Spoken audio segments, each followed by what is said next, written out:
On this edition of Alberta Dugout Stories, the podcast, he didn't go to an academy in this province, but has made a name for himself south of the border anyways. Lethbridge's Landen Bourassa joins us.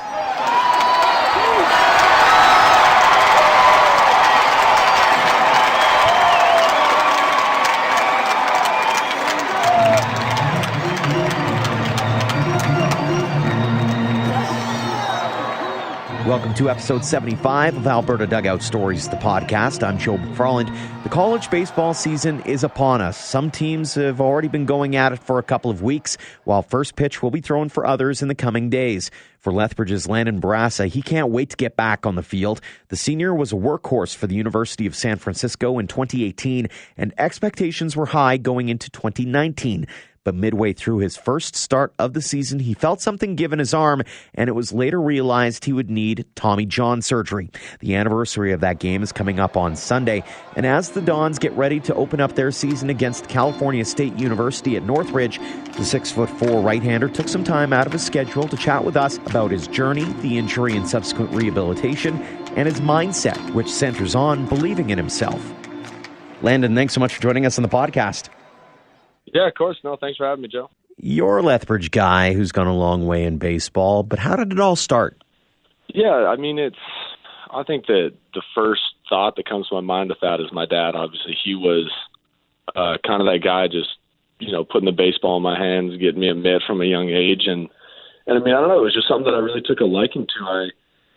As a kid, I would play in the backyard, and when the snow would come, I'd just play in the basement, whether it was throwing a plush ball or whatever it may be. I think it was just something that came natural to me. I mean, obviously I had other loves in basketball and volleyball as well, but baseball for some reason was just something that I really, really enjoyed and something that me and my dad bonded over growing up.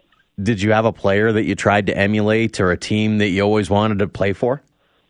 I mean, how could you not be a Blue Jays fan growing up in Canada? Obviously growing up in that era where Carlos Delgado was our best player. I mean, he was my hero. I mean, I even had a little jersey of his growing up. But I mean, and the other side of it too, becoming a pitcher as I got a little bit older, was I think back at how much I watched Roy Halladay and how fantastic he is and just what he could do and how he went out there every single time, no matter if they were 30 games out of a playoff spot or opening day. I mean, he went out there and competed every single time. Do you remember when you thought to yourself that you wanted to take this game as far as you could go with it? Yeah, I think that once I got into high school and kind of understood the way that college athletics worked, I kind of figured that I wanted to play baseball. But it seemed like such a foreign concept, baseball in the U.S., and obviously somewhere outside of Lethbridge. But my high school coach, Kenny Fugarud, he was an outfielder at St. Mary's for a couple of years down here in California, and he was somebody I just kind of latched onto because he actually started as my volleyball coach when I was in ninth grade, and I kind of latched onto him, and I would just pick his brain about college baseball. And that's all I ever wanted to talk about with him. And one day he actually said, and this is something that I'll never forget too, he basically told me, he said, look, man, if you want to play, you just got to find a spot. And he said, there's enough schools out there, you just got to find somewhere. And so that's something that I held with me, and then obviously went out there and did in terms of going to junior college in Oregon and now here at USF in California. I was watching a video that was put together about you, and one of the things that I took away from it is you went out of your way to market yourself, to go out of your way to find that spot, and beyond that, pay your way through junior college just so that you could get to the next step. Yeah, I mean, where a lot of that comes from is the self-belief. I think that kids and people in general have a hard time betting on themselves, and I think that for me, there was no doubt in my mind I was going to be a Division I player. I might not have had those kind of physical skills by any means, but that's something that I knew I wanted to do and I knew I could do.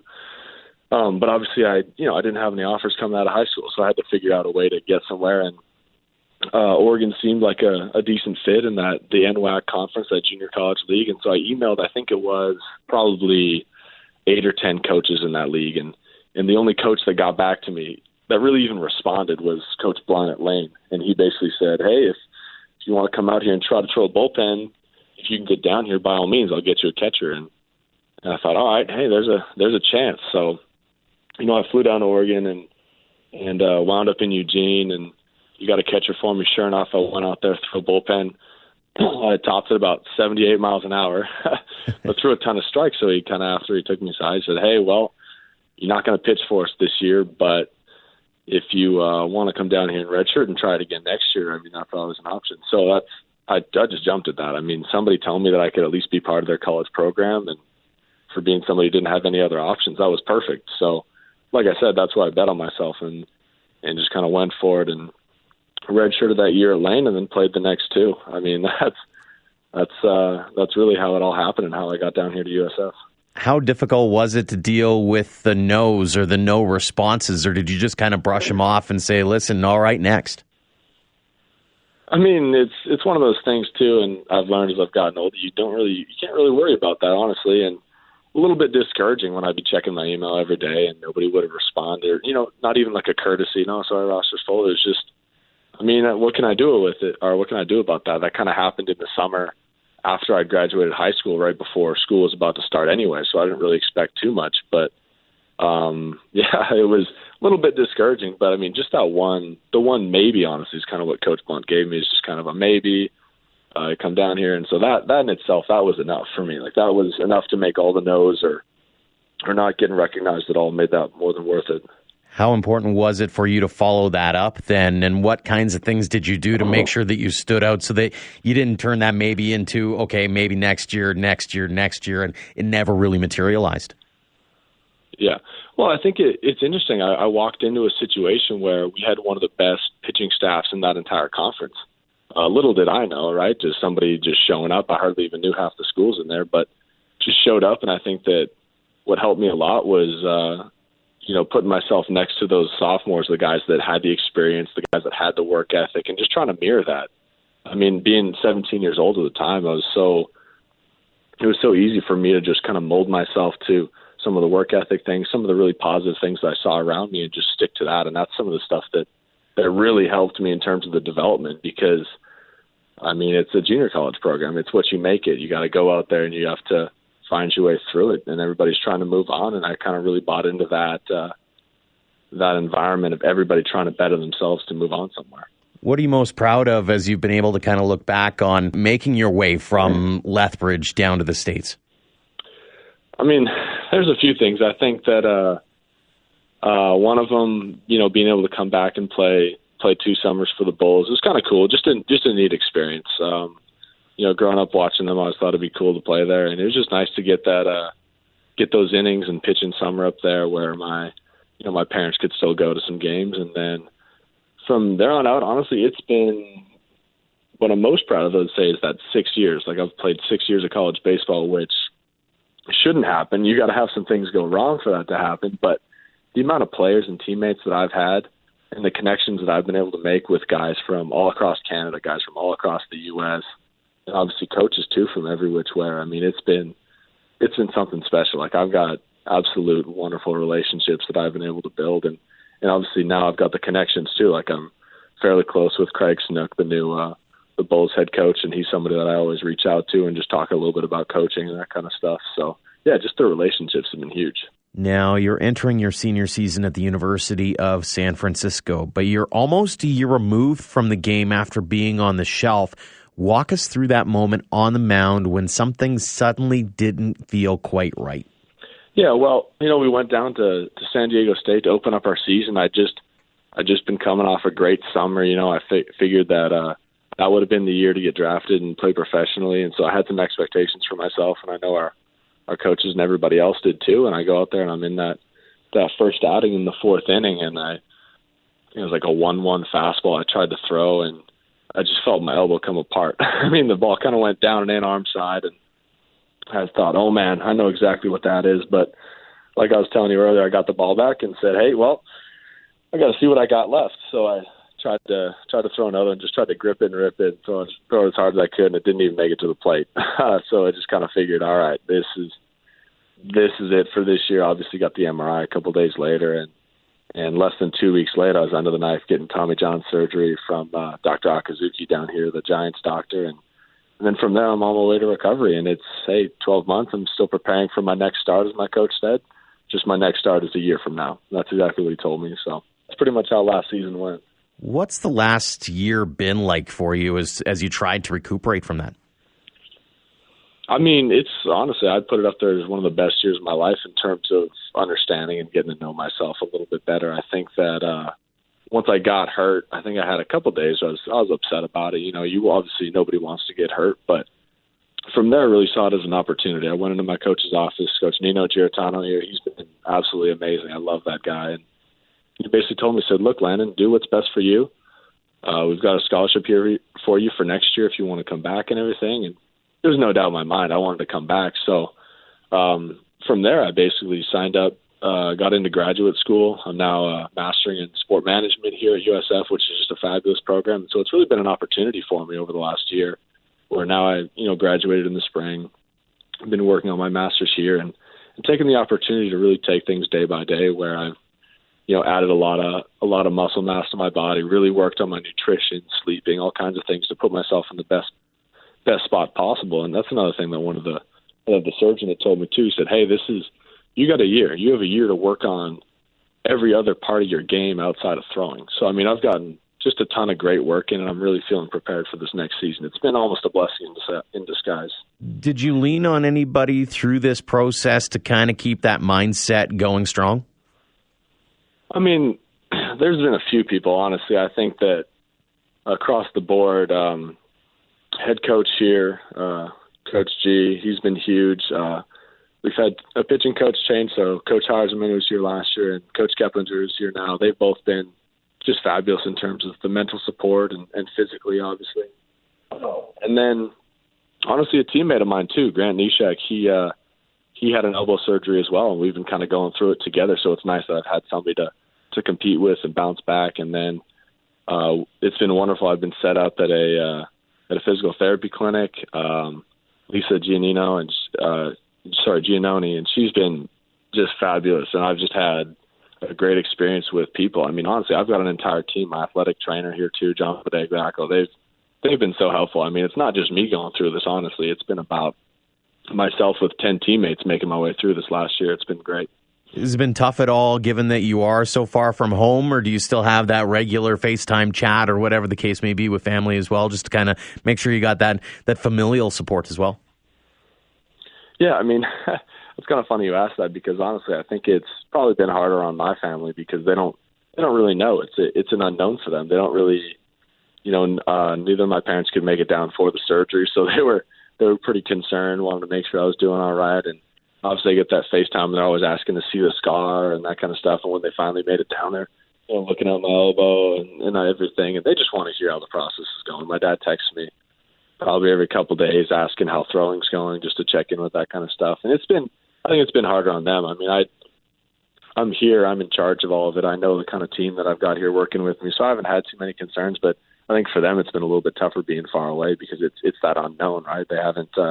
They're not here with me every step of the way, so they're just curious. Kind of goes full circle on this conversation already, but how much of this and your recuperation and getting back into playing shape has been based off of your belief in yourself? Oh, I think that it's been huge. I think at the end of the day, you're always going to be your own best coach, and that's something that I've lived by, and whether that's mentally or physically, it doesn't really matter because, I think that if somebody else believes in you more than you believe in yourself, then you might be in trouble, because I think that you need to be your number one belief coach in what you want to do and what you want to achieve. And obviously I had the junior college experiences and not being recruiting and walking on somewhere to really help me, because this doesn't bother me. It's an experience, but it's something that I can really grow from and learn from. And I've had a ton of fun doing it, honestly, for as bad of a situation as it's been. And now you're healthy. You've thrown a little bit heading into the season. Do you have any goals set out for yourself, or are you simply looking to stay as healthy as possible? Yeah, I mean, first and foremost, obviously the health and making it through the year is a big one. I'd set some goals at the beginning of when I got hurt is to, be ready for opening weekend. I think the way it's slated that I'm going to be starting for an inning or two on the 1-year anniversary of getting hurt, which is pretty cool. That's a date I've had marked on my calendar for a while. And then obviously it's more so team goals for us. And being a sixth year and being a captain here and somebody who kind of understands what it's like to go through it all, we just want to win this year. Our team, I think we're suited up really well in terms of the kind of depth we have and everything. And obviously myself and Grant coming back from injury really helps us like that. And so just goals, basically. We want to try to be the best USF team there's ever been and win 40 games this year. And we want to, of course, go to an NCAA regional. That's number one goal. But being that sixth-year student athlete that I am, I think I've understood that it's more about the people and it's more about the journey and everything. And the results just come. You know, you don't have to worry about the results. They're going to happen as long as you put in the right kind of work. And that's what I think our team's been doing, and myself and as an individual in terms of coming back from injury. What's it mean to you to have been named a captain for this team? It's a huge honor. I think that, well, basically it's the coaches telling me that they trust me in what I do and they want me to influence others. And I think that that's something that's really important. We've got a great leadership crew. There's 6 of us, and we meet all the time in terms of what can we do to make our team better, who's struggling, who needs to be picked up, that kind of stuff. And that's just important because, like I said, being on so many teams and playing with so many players, there's so many different, unique personalities. And it's hard. Like, college baseball is tough. I mean, it's a long season, and coaches and everything are pretty demanding. So for a lot of kids, when they come in, it's something totally new to them. And so just the honor to be able to help other guys, you know, go through something and provide some leadership, because I got tremendous leadership my first couple of years in junior college. And so to be able to give some of that back is just fantastic. Speaking of giving back, you've got a few people that might be listening here in this province who might be going, hey, I want to follow that dream. I want to follow what Landen set out. What kind of advice would you have for those young kids who might be dreaming of a career in baseball or heading down south and doing the JUCO route or whatever the case may be and maybe heading up to the NCAA? Yeah, I think that number one is just the self-belief. That part's huge. If you really know that you can do something, you just have to go out there and prove it. And that's something that I thought a lot about. And honestly, the other thing too that I think about a lot is there's no one way to do something. You know, I know we have a lot of academies in Alberta, obviously Vauxhall and PBA and Okotoks, and they all do a fantastic job. But there's no one way to do it, right? You don't have to go to an academy, because I never did. You know, there's different ways to do things, and a lot of the time it just comes down to your self-belief and the work that you're able to put in every single day with that constant goal in mind. How much of it is loving the game as well? That's almost funny. It's kind of funny that I almost forgot to mention that, because that's got to be close to number one too. I mean, baseball, it's the first thing I think about in the mornings, and it's the last thing I think about at night. I think that's also what's propelled me to where I am. But yeah, that's like, you have to love it, and I think that the baseball community in Alberta is pretty tight knit. Like, there's a lot of people that have a lot of vested interest in baseball, and I think that there's the love there, right? Like, that's the part. That's, you know, piece number one, is the love is there, and people love it in Alberta. I think more so than everyone else understands. But I think from there, it's that, all right, now getting yourself to venture out and want to go south, want to play at a high level, want to play professionally, and like I said, I mean, it's been amazing to watch a guy like Mike Soroka do what he's done in the major leagues. I remember playing against him in various tournaments growing up, and then last year my parents were out here for graduation weekend. The Braves were in town. We went to the game, and Mike starting going 5 perfect innings. I mean, it's just kind of amazing to be able to watch a guy like him do what he's done at the same time while I've been going through college, you know. And so it's been fun to watch, and talking about Southern Alberta and Alberta in general. There's plenty of good baseball. Like, I have a lot of faith in the players, and I think that we're only getting better. There's more guys coming south. There's more guys playing at a higher level. There's more guys playing professionally. But it's been fun to really watch. And like you're saying, just that kind of advice is just that self-belief, because I know all the guys that have come through and done what I've done have all had that same kind of characteristic. When you look ahead to that first start, what goes through your head? Probably trying not to cry, just being so happy to get back out there. That's been something I thought about. But even in the inner squad I had this last weekend, just going out to the mound, I couldn't help but have the biggest smile on my face, because no matter what I do, whether it's bullpens, playing catch, just being in a scrimmage on the bench, I mean, you can't replicate going out there and pitching in a game. And so that's something that I've thought about every single day, just going out there and being able to cut it loose again and strike some guys out, and just, you know, even the nuances, like the the smaller parts of the game, just being able to be out there for the anthem, with everybody watching you when you're on the mound. I mean, that's the fun stuff. I can't even describe how happy I'm going to be this coming weekend in Northridge when I get to finally go out there and do my thing again. Final question for you. How grateful are you for the game of baseball? Oh, I mean, it's been incredible. The opportunities that I've gotten from playing have been absolutely amazing, and I just want to give back as much as I can. I mean, not many people get to go to an institution like the University of San Francisco, just first class in every single way, and obviously now I'm a graduate and I'm working on my master's here just because I've been able to throw a baseball. It's incredible. I think that, like I said, I just want to give back, and that's in terms of, coaching the little kids here in the summers, or doing all the camps that we have, and talking to recruits too. I mean, all that stuff. I'm so thankful for the game and what it's given to me, and obviously that's something that it can't be done without all the coaches that I had growing up that put in that kind of love and that kind of time to me too. So I've absolutely appreciated it. I mean, just have such a love for the game. Landen, we're very thankful for your time as well. Thanks so much for joining us, shedding some light on your story, and all the best heading into the 2020 campaign. Of course, Joe. I appreciate it. Thanks for giving me the time. I appreciate it again. Thanks again to Landen Bourassa for joining us. And as always, thanks to you for downloading and listening. If you enjoy the podcast, make sure to leave us a rating and review if you can. Over the next few episodes, we'd like to share some of the things that have been said about us on Apple Podcasts.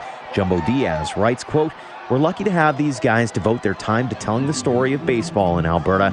Well, Jumbo, we're lucky to have you and everyone else listening here or reading our stories at albertadugoutstories.com. Thanks again for all of your support, no matter the platform of Alberta Dugout Stories.